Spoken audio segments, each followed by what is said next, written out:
प्यारे बच्चों, आज की क्लास मैथमेटिक्स के क्लास 10th का लेक्चर होने जा रहा है। इस लेक्चर में हम लोग जो चैप्टर सबसे पहले स्टार्ट करने जा रहे हैं वो चैप्टर हमारा संख्या पद्धति। संख्या पद्धति ये पुराना चैप्टर है, उसी से रिलेटेड उसका अगला पार्ट, संख्या पद्धति का अगला पार्ट वास्तविक संख्याएं, ये हम आज पढ़ने जा रहे हैं। संख्या पद्धति में कुछ पार्ट हम लोगों ने क्लास 9th में कवर किया, उसका जो शेष बचा हुआ भाग है वो हम क्लास 10th में कंटिन्यू करेंगे। तो अब अगर हमने क्लास 9th को ढंग से नहीं पढ़ा है तो वहाँ की चीज़ें हमें क्लियर करनी पड़ेंगी, क्योंकि ये जो नंबर सिस्टम का पार्ट है, वास्तविक संख्याएं, ये कहीं ना कहीं बहुत बड़ा पार्ट डिपेंड करेगा क्लास 9th वाले लेक्चर पे। तो बेटा, जिन लोगों ने कोरोना महामारी की वजह से अगर क्लास 9th अच्छे से नहीं पढ़ा या मान लो कि उनकी क्लासें अच्छे से नहीं चल पाई, चीज़ें क्लियर नहीं हुई, तो कोई बात नहीं, अभी हमारे पास टाइम है, हम चीज़ों को कवर कर सकते हैं। तो आप एक काम करो, क्लास 9th के जो भी नंबर सिस्टम के लेक्चर हैं, अगर आप उनको डिटेल में पढ़ना चाहते हो तो क्लास 9th के वीडियो के प्लेलिस्ट में जाओ। वहाँ पे आप देखोगे तो सारे नंबर सिस्टम के जितने भी पार्ट्स हैं बहुत डिटेल में पढ़ाए गए हैं। उनको डीप में जाके अगर पढ़ना हो, जैसे जिन बच्चों को आगे कंपटीशन में बैठना है, क्लास 9th उनका अच्छा नहीं रहा, तो बेटा कंपटीशन मतलब हो गया कि क्लास 6th से लेके 12th तक की सारी चीज़ें हमारी अच्छे से क्लियर होनी चाहिए। तो अब ऐसा तो नहीं हो सकता ना कि हम एक क्लास स्किप कर दें फिर अगली क्लास में सोचेंगे कवर कर लेंगे, तो वो हमारे लिए बड़ी मुश्किल खड़ी कर देगा, चीज़ें हमारी आगे क्लियर नहीं होंगी, क्वेश्चन तो हमारे निकल जाएंगे। क्योंकि जो हमारी क्लास वाले क्वेश्चन होते हैं वो पैटर्न पे रिलेटेड होते हैं, बट जो कॉम्पिटिटिव एग्ज़ाम के क्वेश्चन होते हैं वो तो बेसिक कॉन्सेप्ट बेस्ड होते हैं, वो उनका पैटर्न कोई फिक्स पैटर्न नहीं होता।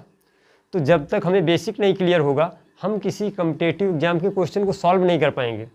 तो अगर बेटा बेसिक क्लियर करना हो तो आप लोग क्लास 9th के प्ले लिस्ट में जाइए, वहाँ पे सारे चैप्टर वीडियो डाउनलोडेड है, वहाँ पे आप जाके चेक कर लीजिए। खैर, यहाँ पे हम बात करने जा रहे थे वास्तविक संख्याएँ।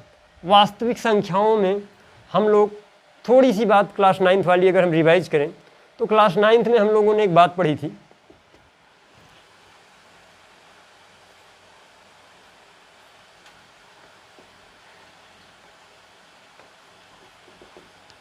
क्लास 9th की संख्या प्रणाली में जो हमने सबसे पहली बात पढ़ी थी, हमने पढ़ा था पूर्ण संख्या। संख्याएं क्या होती हैं, किस तरह से होती हैं, ये बात हम लोगों ने कही थी। तो हमने कहा पूर्ण संख्याएं वे संख्याएं होती हैं जो 0 से शुरू होकर 0, 1, 2, 3, 4 और ये काउंटिंग नंबर होते हैं जिनमें हम गिनती गिनते हैं। ये सारे के सारे पूर्णांक जो 0 से शुरू होकर इनफाइनाइट तक जाते हैं, हमने कहा सारे के सारे पूर्णांक। तो पूर्णांक का मतलब 1, 2, 3, 4, 5 इन टाइप के नंबर को हम पूर्णांक बोल देते हैं। जो 0 से शुरू होकर इनफाइनाइट तक जाते हैं, ऐसे नंबर को हम पूर्ण संख्या बोल देते हैं। दूसरी संख्या हम लोगों ने पढ़ी थी प्राकृतिक संख्या। प्राकृतिक संख्या क्या होती है? तो बेटा प्राकृतिक संख्या भी एक पूर्णांक की ही तरह संख्या होती है। प्राकृतिक संख्या क्या होती है? ये हमारी संख्या 1 से शुरू होती है, 1, 2, 3, 4 up to dot dot dot infinite. तो अब हम लोगों ने देखा कि पूर्ण संख्या 0 से शुरू होकर इनफाइनाइट तक जाएगी और प्राकृतिक संख्या 1 से शुरू होकर इनफाइनाइट तक जाएगी। ये बात हमारी हो गई पूर्ण संख्या और प्राकृतिक संख्या। अगली बात हम लोगों ने सीखी होगी पूर्णांक। पूर्णांक, तो पूर्णांक क्या होते थे? हम लोगों ने देखा था कि भाई यही सारे नंबर तो पूर्णांक थे, 1, 2, 3, 4, 5। बेटा इसके अलावा भी पूर्णांक होते हैं। पूर्णांक हमारे पास दो प्रकार के हम लोगों ने पढ़े थे, एक धनात्मक पूर्णांक हमने पढ़ा था, एक धनात्मक पूर्णांक, और दूसरा पढ़ा था हमने ऋणात्मक पूर्णांक। पूर्णांक हमारे पास दो प्रकार के थे, एक धनात्मक और दूसरा ऋणात्मक। तो धनात्मक पूर्णांक में हम वो नंबर लेते थे जो पॉजिटिव होते थे, मतलब ये सारी की सारी प्राकृतिक संख्याएं, सारी की सारी प्राकृतिक संख्याएं हमारी धनात्मक पूर्णांक होती थी, 1, 2, 3, 4, 5 up to dot dot infinite तक। ऋणात्मक पूर्णांक, ऋणात्मक पूर्णांक हम कहेंगे यही सारी प्राकृतिक संख्याएं माइनस साइन के साथ, मतलब ये हमारी हो गई -1, -2, -3, -4 एंड सो ऑन इनफाइनाइट, ये माइनस इनफाइनाइट तक। ये सारी संख्याएं हमारी कैसी होती थी? ऋणात्मक पूर्णांक। तो पूर्णांक में हम लोगों ने दो प्रकार के पूर्णांक देखे। धनात्मक पूर्णांक, भाई सारी की सारी प्राकृतिक संख्याएं धनात्मक पूर्णांक होती हैं। ऋणात्मक पूर्णांक, ये भी सारी की सारी प्राकृतिक संख्याएं ही हैं लेकिन माइनस साइन के साथ हैं, तो ये ऋणात्मक पूर्णांक हो गए। एक पूर्णांक और बेटा हम लोगों ने देखा था, और वो हमने कहा था जीरो। जीरो शून्य, तो शून्य एक पूर्णांक है। ये बात आती है शून्य भाई एक पूर्णांक है, लेकिन कैसा पूर्णांक है?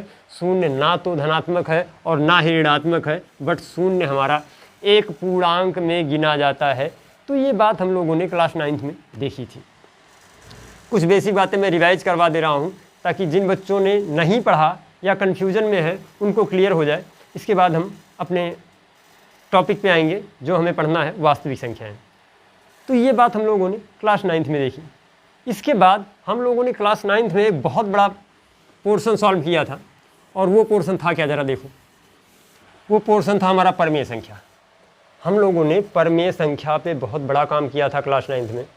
तो परमेय संख्या की ज़रा हम एक बार फिर से एक झलक देखते हैं, परमेय संख्या होती क्या है। तो हमने कहा था ऐसी संख्याएं जिनको p/q के रूप में लिखा जा सकता है, जहाँ पे p हमारा कोई पूर्णांक, जहाँ p हमारा क्या हो, कोई पूर्णांक हो। बेटा इन बातों की बहुत ज़्यादा हमको आवश्यकता पड़ने वाली है अपने इस चैप्टर में, वास्तविक संख्या में। इस बात को बड़े ध्यान से समझना। हमने कहा वे संख्याएं जो p/q के रूप में लिखी जा सकती हों, जहाँ पे p हमारा कोई पूर्णांक है। पूर्णांक का मतलब हमने बात बताई, जैसे भाई 0, 1, 2, 3 एंड सो ऑन। q भी हमारा साथ में एक पूर्णांक हो, मतलब q भी हमारा 0, 1, 2, 3, 4 ये इनफाइनाइट इस तरह से हो, और जो q की वैल्यू हो वो 0 ना हो, मतलब ये जो डिनोमिनेटर, ये जो संख्या का हर है वो 0 नहीं होना चाहिए। जो परमेय संख्या है उसका हर नहीं 0 होना चाहिए। ये बात एक परमेय संख्या होने के लिए इतनी सारी बातें हमें फॉलो करना पड़ता है, जिनको हम p/q के रूप में लिख पाएँ, और जहाँ पे p हमारा कोई पूर्णांक, q हमारा कोई पूर्णांक और q की वैल्यू 0 ना हो। एक बात और जो सबसे इम्पॉर्टेंट बात है, अभी तक हम इसको केयर नहीं करते थे, हम कहेंगे जहाँ, और साथ ही साथ p एंड q। बेटा ये बात बड़ी इम्पॉर्टेंट है, p और q सह अभाज्य हों, सह अभाज्य संख्याएं हों। तो सह अभाज्य होने का मतलब क्या है, ज़रा इस बात को समझते हैं। तो सह अभाज्य में बड़ी कन्फ्यूजन होती है। बच्चा सोचता है मतलब ये दोनों संख्याएं क्या अभाज्य होंगी और साथ साथ होंगी इसलिए सह अभाज्य? नहीं, ये गलत परिभाषा है। सह अभाज्य का मतलब यहाँ पे p और q का कोई भी कॉमन फैक्टर एक के अलावा दूसरा नहीं होना चाहिए। जैसे मान लो कि हम एक एग्जाम्पल के थ्रू बात करें, जैसे एक नंबर है 3 और एक नंबर है 5, तो 3 के फैक्टर कौन कौन से हैं? हमने कहा 3 का फैक्टर 1 है और 3 है। 5 का फैक्टर कौन है? 1 एंड 5। तो देखो यहाँ पे कॉमन फैक्टर क्या है? 1। एक के अलावा अगर कोई दूसरा कॉमन फैक्टर ना हो इन दोनों नंबर्स के बीच में, तो हम इसको सहअभाज्य बोल देते हैं। सहअभाज्य में बिल्कुल कंफ्यूज नहीं होना है कि दोनों नंबर अभाज्य हों। हमने कहा दोनों नंबर्स का एक और केवल एक ही कॉमन फैक्टर हो, कॉमन गुणनखंड हो और वो एक हो, ऐसे नंबर को हम सहअभाज्य संख्याएं बोल देते हैं। ठीक, तो ये हमारी ये वाली लास्ट वाली बात बड़ी इंपॉर्टेंट है और इसका बड़ा यूज होने वाला है हमारे इस वास्तविक संख्या के चैप्टर में। चलो थोड़ा सा आगे बढ़ते हैं। बेटा अभी तक हम लोग केवल अपरिमेय संख्या के बारे में सुनते आ रहे हैं कि परिमेय संख्या होती है और कोई एक चीज़ होती है अपरिमेय संख्या। क्लास 9th में हमने इसका एक छोटा सा इंट्रोडक्शन लिया था, एक छोटा सा मेल मिलाप हमारा अपरिमेय संख्या के साथ हुआ था, लेकिन क्लास 10th में अपरिमेय संख्या पे हमें बहुत बड़ा काम करना है। तो ज़रा अपरिमेय संख्या क्लास 9th वाली बात अगर हम देखें तो हमने वहाँ पे कहा था कि भाई ऐसे नंबर जिनको p/q के रूप में नहीं लिखा जा सकता, is not written in form of p/q, ऐसे नंबर को हम अपरिमेय संख्या बोल देते हैं। अब जहाँ p कुछ हो q कुछ हो भाई लिखा ही नहीं जा सकता तो हम उसको क्या डिस्कस करें। तो ये बात आती है भाई, तो ऐसे कौन से नंबर है जिनको p/q के रूप में नहीं लिखा जा सकता? तो बेटा ऐसे नंबर हमारे पास होते हैं पाई, ई और अंडर रूट के अंदर कोई भी अभाज्य संख्या, मतलब जैसे √2, √3, √5 एंड सो ऑन। इस तरह के जो नंबर्स हमारे होते हैं अंडर रूट के अंदर कोई भी अभाज्य संख्या, ये हमारी एक अपरिमेय संख्या होती है। ठीक, अच्छा एक बात और निकल के आती है कि अंडर रूट के अंदर कोई विषम संख्या जैसे 15, तो क्या ये हमारा जो ये नंबर है ये एक अपरिमेय संख्या नहीं है, तो बेटा ये अपरिमेय संख्या ही है, लेकिन यहाँ पे दो अभाज्य संख्याओं का गुणनफल है। √15 को हम लिख सकते हैं √3 इंटू √5, और दो अभाज्य संख्याओं का गुणनफल भी एक अभाज्य संख्या होती है। ये बात हम लोगों ने क्लास 9th में ऑलरेडी सीख रखी है, और जिसने नहीं सीखी है बेटा क्लास 9th की वीडियो में जाके चेक करो, वहाँ पे चीज़ें बहुत डिटेल में समझाई गई हैं।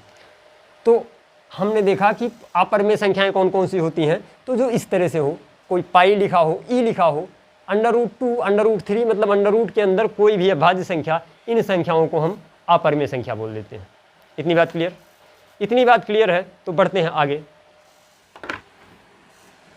बेटा परिमेय संख्या और अपरिमेय संख्या, हमने कहा परिमेय संख्या और अपरिमेय संख्या, इन दोनों संख्याओं की आज हम एक नई परिभाषा सीखने जा रहे हैं। एक नए तरीके से परिमेय और अपरिमेय को परिभाषित करने जा रहे हैं। ये काम भी हमने क्लास 9th में किया था, बट वहाँ पे उतने केयरफुल्ली नहीं किया था। हमने चीज़ों को सॉल्व कर लिया था, इसके बाद हमने नहीं सोचा कि यार परिमेय और अपरिमेय की ये परिभाषा भी होती है। तो आज उस परिभाषा को थोड़ा सा हम रिवाइज करेंगे और केयरफुल्ली काम करने जा रहे हैं। मतलब अब आज हम सीखेंगे कि परिमेय संख्या की ये भी एक परिभाषा होती है। जैसे हमने परिमेय संख्या की परिभाषा में हम लोगों ने एक काम किया था, हमने वास्तविक संख्याओं का दशमलव प्रसार किया था। तो आओ क्वेश्चन के थ्रू बात करते हैं। हमने कहा एक नंबर है 0.25, ये कोई नंबर लिखा है, तो क्या इसको हम परिमेय संख्या के रूप में लिख सकते हैं? तो एक बच्चा कहेगा जी सर इसको लिख सकते हैं। इसको हमने लिखना सीखा है कि भाई यहाँ से दशमलव हटा दो, इसको सीधा सीधा लिख लो 25 और नीचे कर दो कितना, भाई दशमलव के बाद जितने नंबर हैं 1 लिख के उतना 0 लगा दो। तो ये हमारा नंबर एक परिमेय संख्या बन गई। ये हो गई 25/100 और इसको कैंसिल आउट कर सकते हैं, तो ये हमारा बन जाएगा 1/4। मतलब ये जो 0.25 लिखा था ये कोई नंबर था, ये कोई दशमलव संख्या थी, और इसको जो हमने परिमेय संख्या के रूप में लिखा तो 1/4 आ गया। यही 1/4 का हमने दशमलव प्रसार करके इसको बनाया था।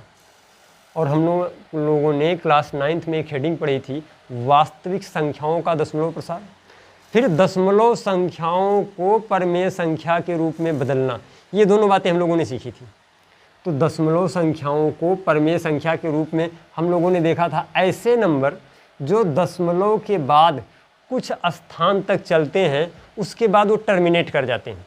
जैसे ये 0.25 आया, तो ये 0.25 किसी नंबर को किसी दूसरे नंबर से भाग दिया गया होगा तभी आया होगा। और वो कौन सा नंबर था जिससे भाग दिया गया था, तो हम कहेंगे भाई 1 को 4 से भाग दिया गया था।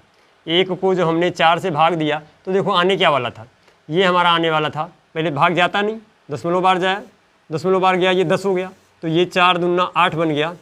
ये 2 रिमाइंडर बचा, दशमलव पहले हम लेके जा चुके हैं, हमने कहा 1 0 और बढ़ा लो, 4 5 20, और ये पूरी तरह से टर्मिनेट कर गया। मतलब यहाँ पे रिमाइंडर जो हमारा बचा वो 0 बचा। और ऐसी संख्याओं का दशमलव प्रसार जिसका रिमाइंडर हमारा 0 बचता था, हमने उनको एक नाम दिया था, हमने कहा था शांत। और शांत के साथ एक और बात करी थी, अनावर्ती। बेटा ये बातें बड़ी इम्पॉर्टेंट हैं, इन बातों को अगर स्किप करोगे तो बहुत सारा कॉन्सेप्ट हमारा स्किप हो जाएगा। हमने कहा कि कोई दशमलव प्रसार इस तरह से हो 0.25 की तरह, तो इस प्रकार के दशमलव प्रसार को हम शांत दशमलव प्रसार कहते हैं। और जो शांत होता है ना, वो एक टर्म के बाद, कुछ टर्म के बाद कैंसिल आउट हो जाता है, उसका रिमाइंडर 0 आ जाता है।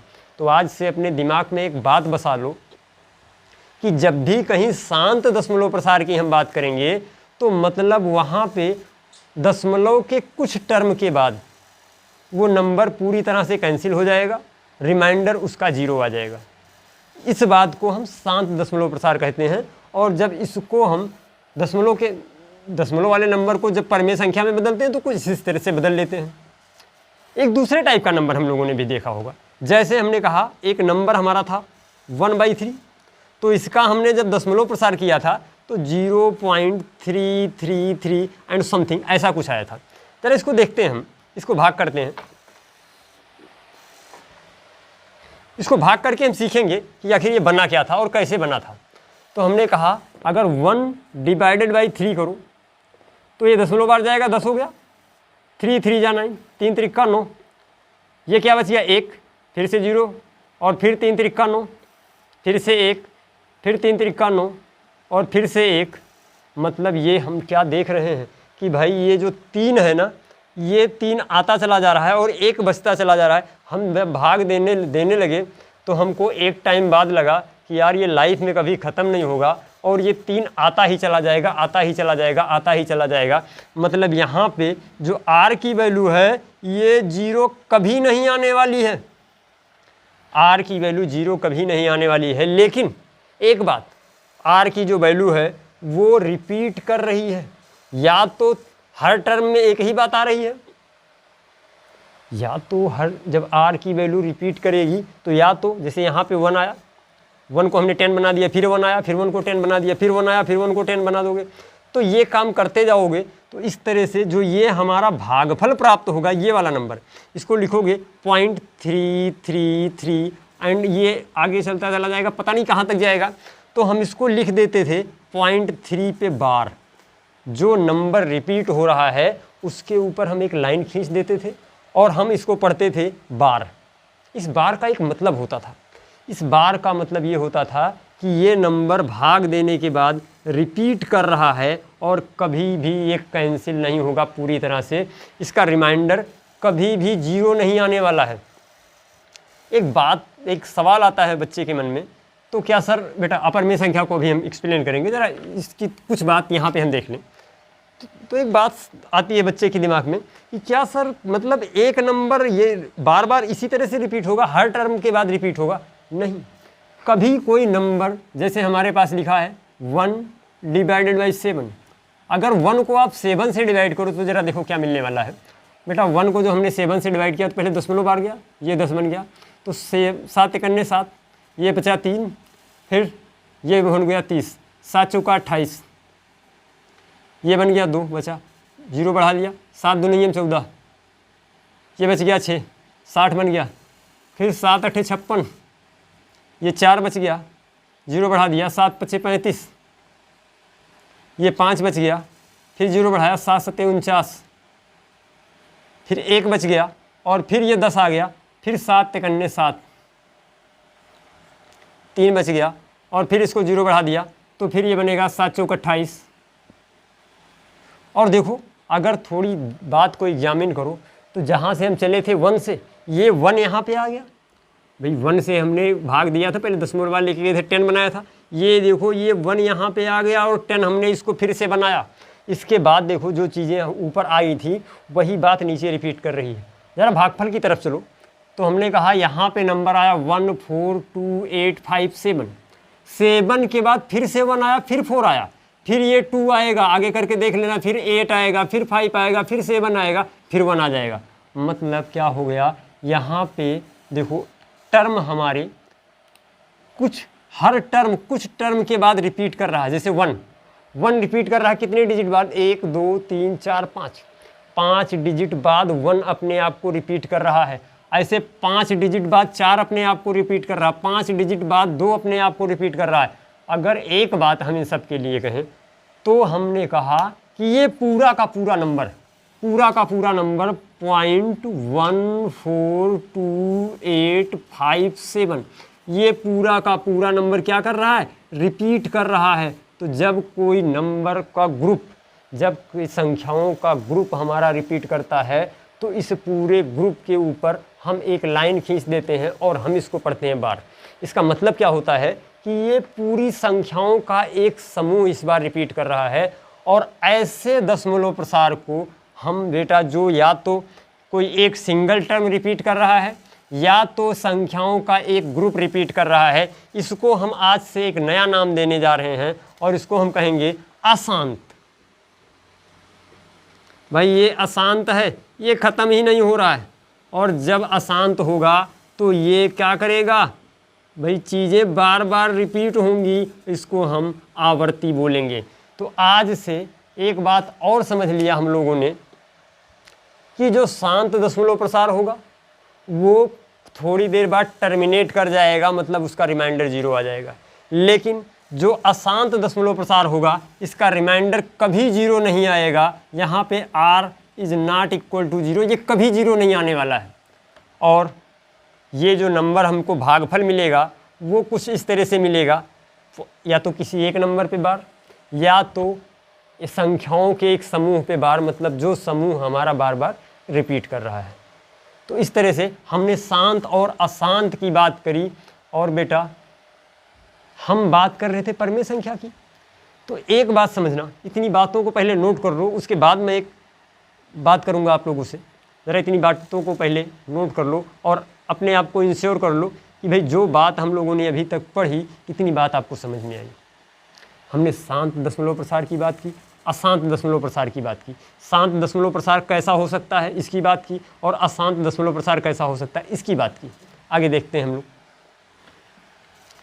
तो बेटा परमेय संख्या में हम लोग बात कर रहे थे, तो हमने कहा शांत दशमलव प्रसार जो अनावर्ती होगा, मतलब जो रिपीट नहीं करेगा, दशमलव के कुछ टर्म बाद टर्म पूरी तरह से टर्मिनेट कर जाएगा, कट जाएगा, रिमाइंडर हमारा 0 आ जाएगा। या अशांत दशमलव प्रसार, बेटा अशांत दशमलव प्रसार का मतलब हो गया कि नंबर कभी भी पूरी तरह से कटेगा नहीं, रिमाइंडर कभी 0 नहीं आएगा, ये चीज़ें बार बार रिपीट करने लगेंगी। या तो एक सिंगल नंबर रिपीट करेगा, तो अगर सिंगल नंबर रिपीट करेगा जैसे 0.3 तो हमने इस पे बार लगा दिया, या तो कि नंबरों का एक ग्रुप जैसे 0.125 ये बार बार रिपीट कर रहा है 125 125, तो हमने 125 पे बार लगा दिया। और इसको जब लिखना होगा तो हम लिख पाएंगे भाई 0.125 125 125 एंड सो ऑन। तो ऐसे प्रकार के दशमलव प्रसार जो संख्याएं दे सकती हैं, मतलब जहां से भी ये दशमलव प्रसार आया था उनको हम परमेय संख्या कहेंगे, इनका हम परमेयीकरण कर सकते हैं। तो आज से परमेय संख्या की एक नई परिभाषा सीख लो कि जिन संख्याओं का दशमलव प्रसार शांत, अनावर्ती, अशांत, आवर्ती होता है परमेय संख्या कहलाती है। जब शांत होगा तो रिपीट नहीं करेगा, मतलब टर्म बार बार आएगा नहीं, अनावर्ती हो जाएगा, आवर्ती नहीं बनेगा, अपने पथ को दोहराएगा नहीं बार बार, और जो पूरी तरह से कटेगा नहीं वो पथ को दोहराएगा। तो या तो कट जाए अपने पथ को ना दोहराए, या तो ना कटे अपने पथ को दोहराए। तो ऐसे प्रकार के दशमलव प्रसार जिन भी नंबर से आए होंगे, या ऐसे प्रकार के दशमलव प्रसार से जो भी संख्या हम बनाएंगे वो परमेय संख्या हमारी बन जाएगी। और इनको हम लोगों ने परमेय संख्या बनाना सीखा है, वो क्लास 9th के लेक्चर में आपको चेक करना पड़ेगा। अब उसको यहाँ पे नहीं बता मिलेगा और लेक्चर बहुत लंबा हो जाएगा। ये बात हमें क्लियर हो गई। तो फिर बात आती है सर अपरमेय संख्या क्या है। अब जरा अपरमेय संख्या की बात करें हम।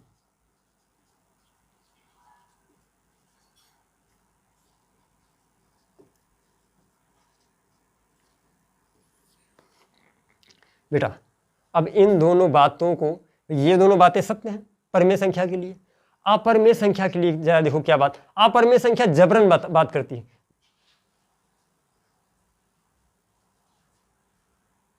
अपरमेय संख्या हमसे एक जबरन बात करती है। वो कहती है ना तो हम कटेंगे, कटेगी नहीं मतलब वो अशांत तो होगी, ना तो हम कटेंगे तो भाई अशांत होगी। वो हमें पता लग गया जब तुमने कहा नहीं कटेंगे तो अशांत होगी, और जब अशांत होगी तो क्या होगी भाई, अपने पथ को बार बार रिपीट करोगी।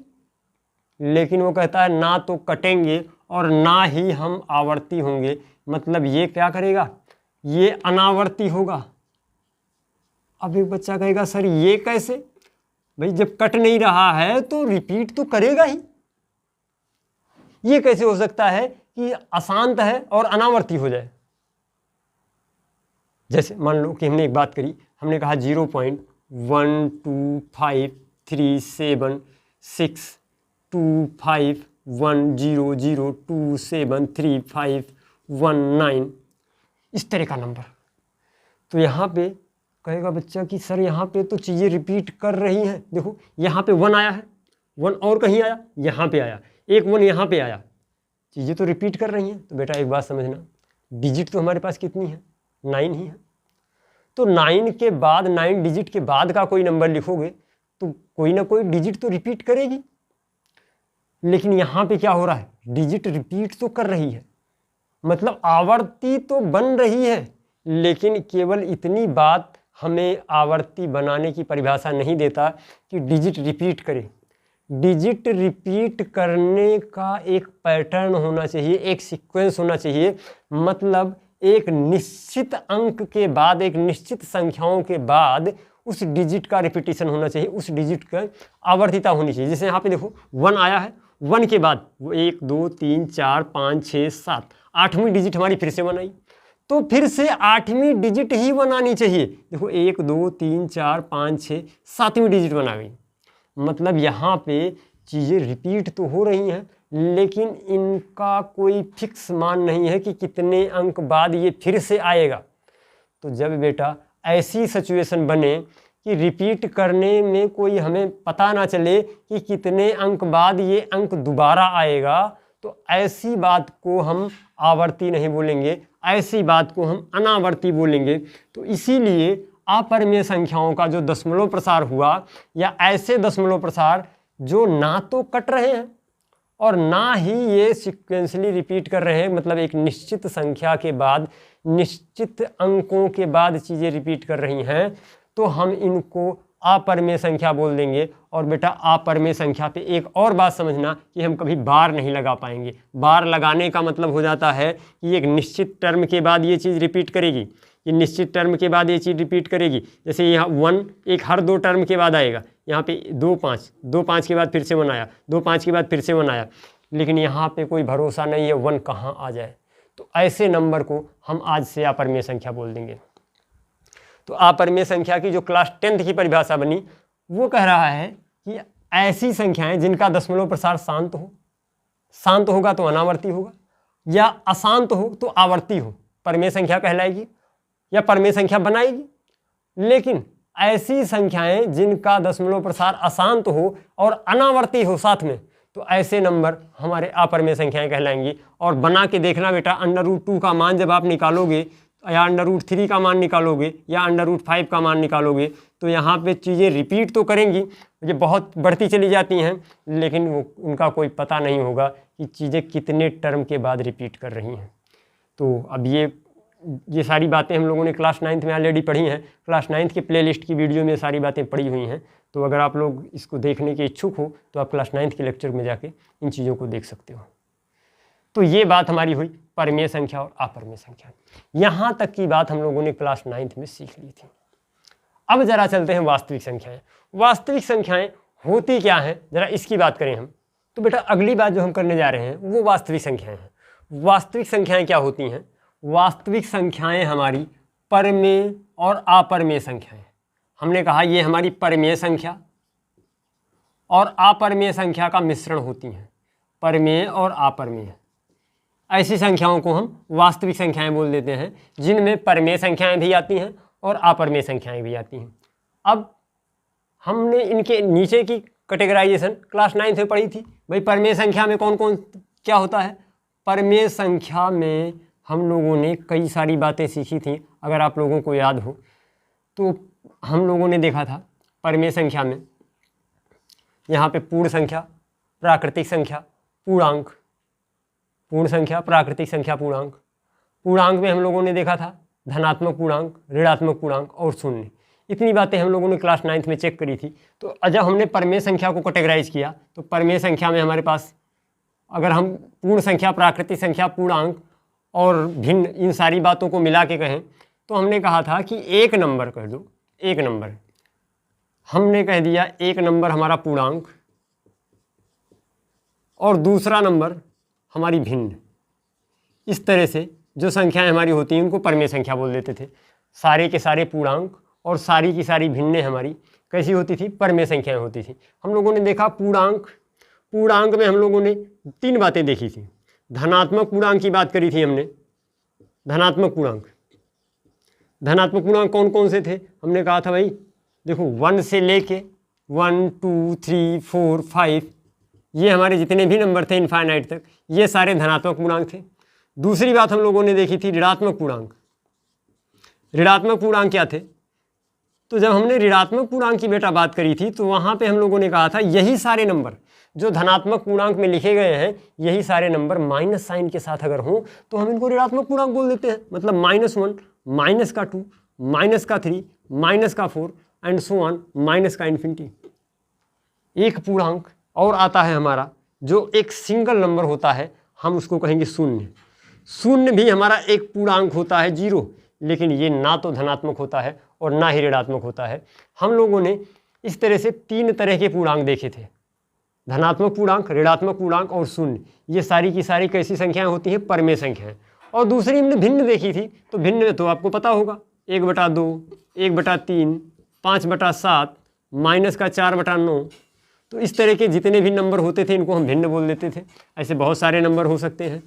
तो हमने कहा पूर्णांक और भिन्न ये दोनों मिल के हमें परमेय संख्या देती थी। अपरमेय संख्या में हमने बात करी थी, तो अपरमेय संख्या की बात हमने कहा था यहाँ पे पाई, अंडर रूट के अंदर कोई भी अभाज्य संख्या, √2, √3, √5, ये सारे के सारे नंबर हमारे कैसे नंबर होते थे? अपरमेय संख्या। तो परमेय संख्या, अपरमेय संख्या दोनों के मिश्रण को हम आज वास्तविक संख्या कह पा रहे हैं। इतनी बात क्लियर है बेटा? इतनी बात क्लियर है। तो ये आज का लेक्चर थोड़ा सा क्लास 9 पे बेस्ड लेक्चर है। ये हमारे क्लास 10th के मैथमेटिक्स का पहला लेक्चर है। इसके आगे की कहानी हम लोग अगले लेक्चर में देखेंगे। तो इतनी बातों को बहुत केयरफुल्ली एक बार नोट डाउन कर लो और चीज़ों को बहुत केयरफुल्ली पढ़ लो। ये चीज़ें तो क्लास 9th की हैं, लेकिन बिना इनके क्लास 10th का क्वेश्चन सॉल्व नहीं हो सकता, क्योंकि जो बेसिक पार्ट नंबर सिस्टम का है वो हमने क्लास 9th में डिस्कस किया है, वो ये है। और इसी पे डिपेंड जो अगला पार्ट हमें नंबर सिस्टम का डिस्कस करना है वो है वास्तविक संख्याएं। तो वो भी नंबर सिस्टम का संख्या प्रणाली का एक पार्ट है वास्तविक संख्या, ये कोई चैप्टर नहीं है। ध्यान रखना कि ये कोई अलग से वास्तविक संख्या कोई चैप्टर नहीं है, ये हमारा उसी संख्या प्रणाली के एक पार्ट है। तो भाई पीछे वाला पार्ट जब तक क्लियर नहीं होगा आगे वाला आप कैसे क्लियर कर पाओगे? तो उस बात को क्लियर करने के लिए इस बात को जानना बहुत ज़रूरी था। अगले लेक्चर में हम लोग वास्तविक संख्या के साथ अपना सफ़र शुरू करेंगे।